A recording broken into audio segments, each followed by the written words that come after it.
Well, basically it was a play off Halley's Comet. Oh. Just a play on words.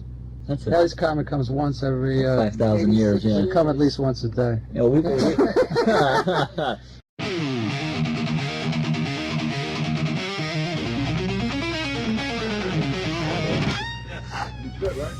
Okay, welcome to Old Porch. It's been a long time since your departure from KISS. What's been going on with you? How far back you want me to go? Whatever. Summer of '83. Summer of Back in 83. the summer of '83. Well, we know what happened there. Originally this album was supposed to come out in 1985. I was supposed to record it in London under the Bronze label, and that deal fell through because Bronze went bankrupt. I got pretty depressed at that point in time, and it took me, until the fall of 1986 to secure a deal with Megaforce Atlantic. But now things are really moving right along. Okay. Feel free to speak as much as you want, because the longer you speak, the more of a radio special I give you. So usually I like to make them an hour long, so talk all you want. Okay, How did you go about getting the musicians for your new band? Well, the drummer on the most recent album, Anton Fig, was the drummer I used in my first solo album in 1978. And I've known him since 1978. John Regan on bass, I've known since about 1979, 1980. I met him through a mutual friend, and we've been working on and off together for years. John met Todd on the road last year when he was playing with John Waite, and Todd was playing with Cheap Trick.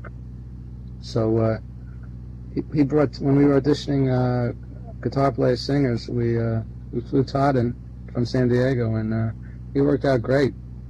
And then when we found out Anton Fig wasn't going to do the tour because of his commitment with the David Letterman show and just having a newborn baby in the house, we started auditioning drummers, and John found Billy Ward. So John's found everybody. He even found my manager for me. I don't know what I'd do without John. Okay, now the lineup is different than 2 years ago when you played here. You had Richie Scarlett and Arthur on keyboards. Why the personnel changes? Well, basically, Richie wanted to pursue his own career, and we wanted to streamline the group to a foursome. And Todd plays keyboards, he plays guitar well, and he sings well. And our voices blend really well together.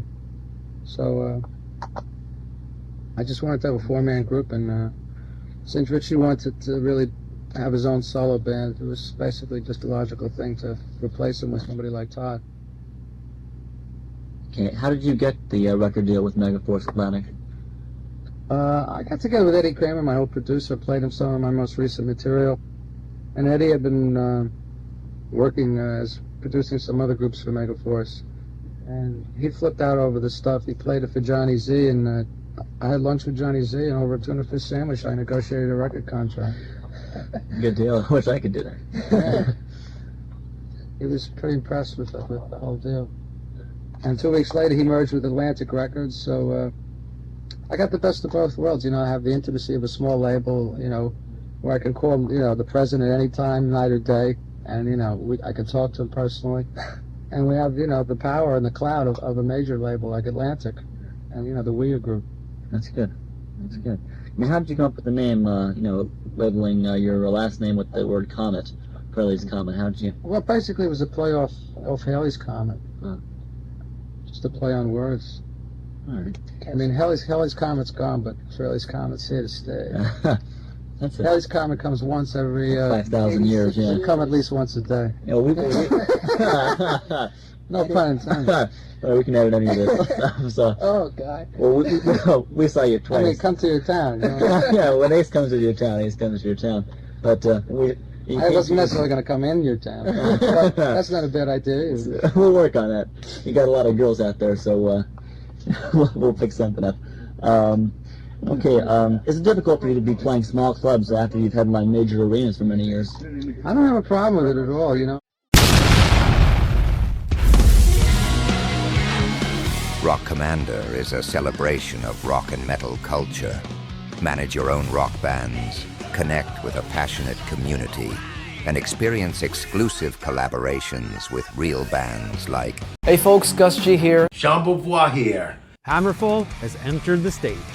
Nickety Tales of Rock is alive. Dive into my story. Rock Commander!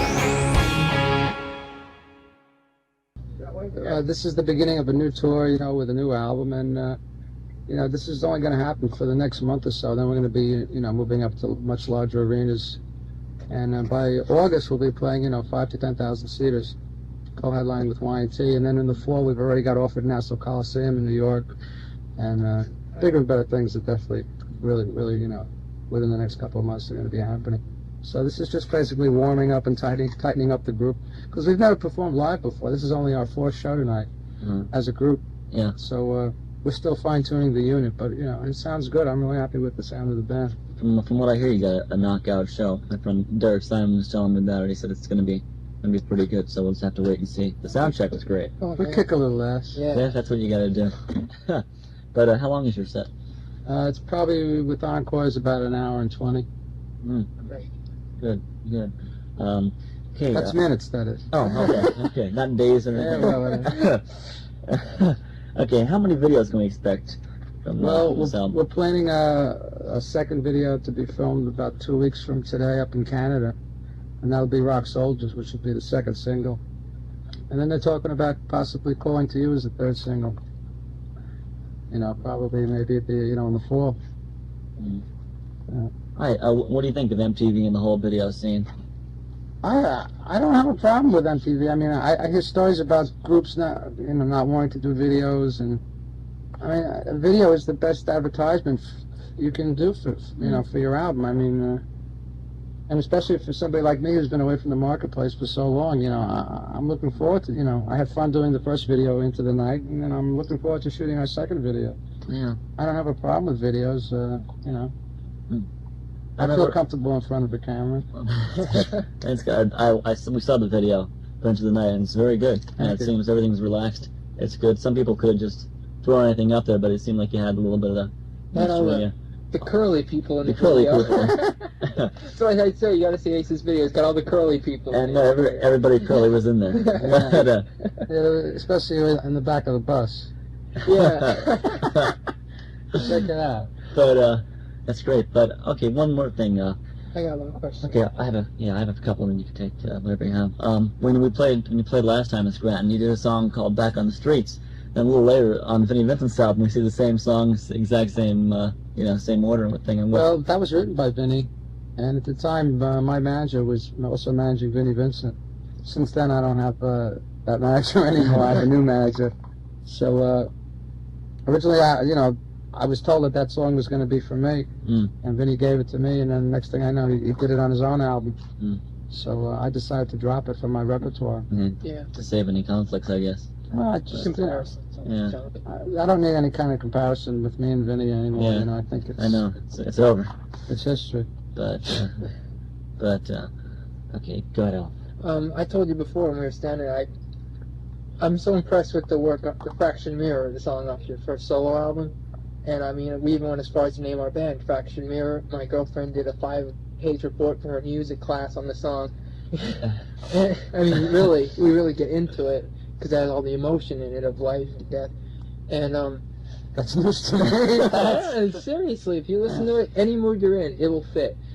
And we're so happy to see follow up to it on the new album. We don't know if that's going to be like a sort of trademark on the last side of the Ace albums. It's a possibility. We might end off everyone with an instrumental. I don't know. We'll have to see how the next album shapes up. I mean, I enjoy doing a song like that because it gives me the freedom to experiment with musical avenues that I normally don't do in standard rock and roll terms. Yeah. So, there's a good chance there'll be another instrumental on the next record. Was there any reason you did Fracture 2? Yeah. Well, actually, that song was John Regan, the bass player. He was playing an 8-string bass on that track, and he had it up at my house one day, and he just started playing that riff, the ascending line, which is kind of the B section of the verses. And started playing that riff, and I thought it was great, and we just developed it. And I overdubbed a lot of guitar parts to it, and that's how it evolved. Yeah, it's a nice piece. And then of Todd music. did some nice synthesizer work on it. Real simple stuff, but tasty. Yeah, it's a nice piece of music. And there's 2 orchestra hits on the track. Let's see who can figure them out exactly where they are. There's Orchestra? 2 quick orchestra hits.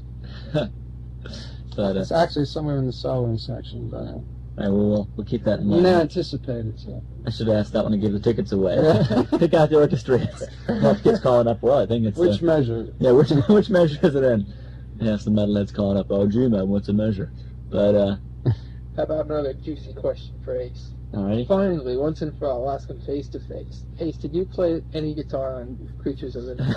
Yeah, I've been asked this question about 100 times, and to be totally honest with you, I don't remember. Because I was thinking that you I were was in a New bad York. car accident, and Yeah.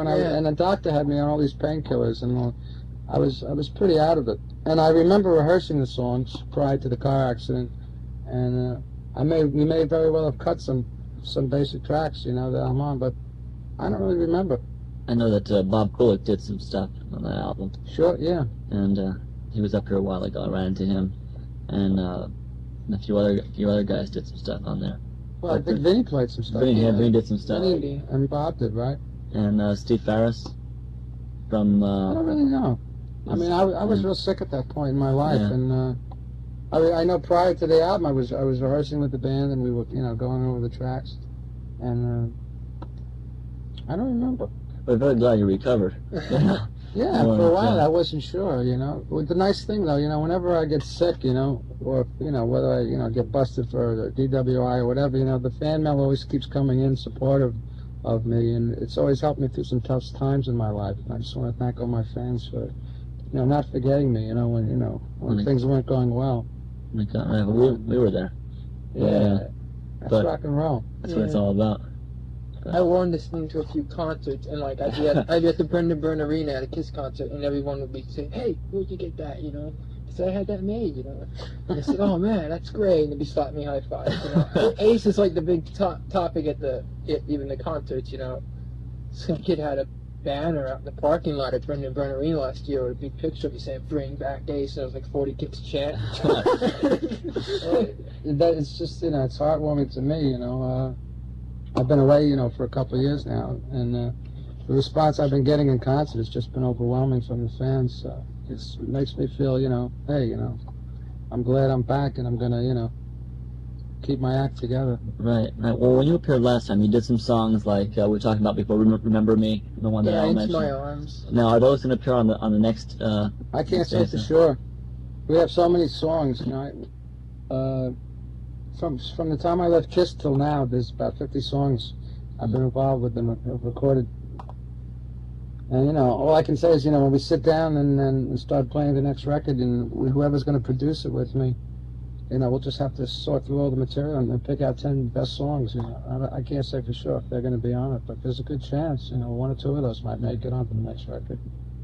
What's your views on like the PMRC and the censorship and that whole deal? Think they're going to come after the Comet and say, hey? Well, I'm not doing anything. No, I don't think so. But do you have any? I think that they have nothing better to do. Yeah. Some of those housewives in Washington, maybe the husbands shouldn't go away on so many trips. Spend more time at home with them. And the wives aren't getting it, so they gotta complain about something. Yeah, what can I tell you? But what do you think about bands that like Stryper and other bands that give like a religious message? Are you into that? I think that's great. I think the greatest thing about America is that it's freedom of the press, freedom of speech, freedom of expression, freedom of art. And this is the greatest country in the world. I've been around the world 2 or 3 times now, and I'm proud to be an American. And in America, you can sing about the devil if you like, and you can sing about Christ. Yeah. And I think everybody has the right to do whatever they feel like doing. If people are going to buy devil worshipping music, I definitely don't condone it myself. But I believe in freedom of the press and freedom of expression. So there's enough sick people in this country that there's a market for just about anything. But that's that for me what makes America great. That you have the freedom to really express yourself. As like in Russia, you wouldn't be able to do that. Right. Well, did it bother you then, like years ago when Kiss was labeled as the Knights in Satan's Service and all that kind of stuff? Did that really get to you, or? It actually just got us a lot of extra press that we probably normally wouldn't have gotten. Yeah. Absolutely, there was no validity to that. No, that was true. I was always brought up a Christian, so was Peter Criss. Paul and Gene were brought up in the Jewish faith. None of us have ever been into Satanism or devil worship. I don't know where the rumor ever came from. Probably because of the way Gene acted on stage. He's a mean-looking dude. You gotta admit. Yeah, he's scared a few people in his day. He's still a little scary looking today. He is. But, Alan, anything else you want to chip in? I'll keep that a few more here. I'm having a good time. Yeah. Anything else Ace you'd like to say to the fans and people out I there just want to say thanks for, hanging in there, and, there's going to be a lot more coming from Ace Frehley in the future.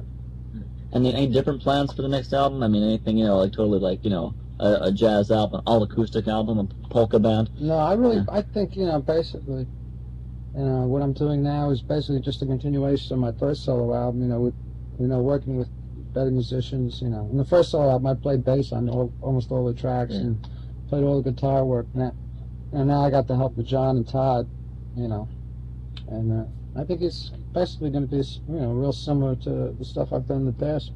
Hopefully better. We hope you're around for a long time. Yeah, well, We heard, I hope so too. we heard the other interview ask you, so we don't want to ask you again. We won't put it on the air, but this reunion About the stuff. Kiss reunion, yeah. Is that It's really? I don't know where it comes from. People keep talking about I think it. people think that if they're going to go out, it's the only way they should, and they will. I think Kiss with the original band with the original makeup was great when it was happening, but to try to bring that back, it's like Yeah. So it's ancient. It was like 8 years ago. Yeah. when you guys had to take the makeup off, was that a big thing for you? Did that Even though I you left were, the group before the makeup. yeah, even though Yeah. you were out of it, but like I read something where Peter Criss said, Kiss ended when those guys did that. Yeah. Do you feel? Well, I the think Kiss ended when me and Peter left the group. same? Yeah. Yeah. In a sense, I mean, they still call the group Kiss, but it's really not the same band. Yeah. Just You got two paid musicians. yeah. 'Cause But they retained the name, because of contractual agreements. But as far as I'm concerned, Kiss was me, Paul, Peter, and Gene wearing makeup. That's how it was to me too. Yeah. And that's what I hear from fans too. So I don't think I'm imagining it. Well, my favorite album is Dressed to Kill, so you can go from that. Okay. I mean, I don't know if that means anything to you. I That's don't- on the same wavelength. We're on the same wavelength. He's a Destroyer. Destroyer's I mean, a great record too. everything, Dynasty was probably, if I got to see it, but I didn't get the chance to see you guys with makeup in the old days. We didn't. The first time I saw was on the Animalize tour a few years ago. We kind of regret it we didn't get a chance to see. We were too young, and we could get down to like Philly. 6 years old, and it's like, Finally, we got dude, old Kiss is enough to playing. get down there. It was over. My brother, who's like 29, saw you guys at our gymnasium, and you almost blew up the place. And I'm like, it's like, Yeah. who's Kiss? Sometimes our pyrotechnic guy would load up the flash pods a little heavy. We were really impressed by your work in Kiss Exposed video. Have you seen that at all? Yeah, I've seen it. That I don't know what you think of it, but Well, I've had all that old footage for years. Yeah. We have a that's- special called Inner Sanctum. We have that on video from From Australia. Australia. Yeah, That's that was basically my last tour with Kiss. Yeah, and there's a lot of stuff of you in there. They Talk to Me and New York Groove and the solo. And, Shock Me. yeah, we just watched that. We watched that. Yeah. we also have the Ultimate interview. Oh yes, the Tomorrow Show. At the Today Show with Tom Snyder. Gene was real happy that night. Who was? That was great. We have that on videotape. I don't know if you have a copy. Yeah. If you'd like one. No, I have one. My phone was ringing off the hook the day after that. That was we roared. I never knew you were a plumber. It's just I thought you were a spaceman. I really wasn't. I just threw that in there. That was unique. That was unique. I know, and people's trying to calm you down. That is one of the better moments. We enjoy that. Yep, time for some ideas. Sure. Here's the station. You can make up your own. You can read any of those. Whoever you like.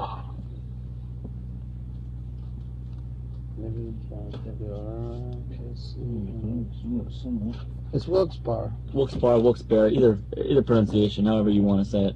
Well, Wilkes-Barre. Wilkes-Barre. Wilkes-Barre. Hi, this is Ace Frehley, and we got your rock right here on 88.5 WRKC in Wilkes-Barre, Pennsylvania.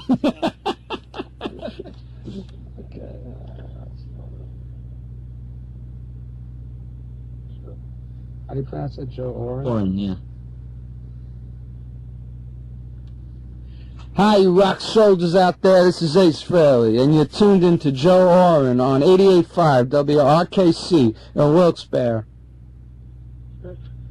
Great, thanks. Anything else you want to add? Just, you know, If we can get some autographs and pictures.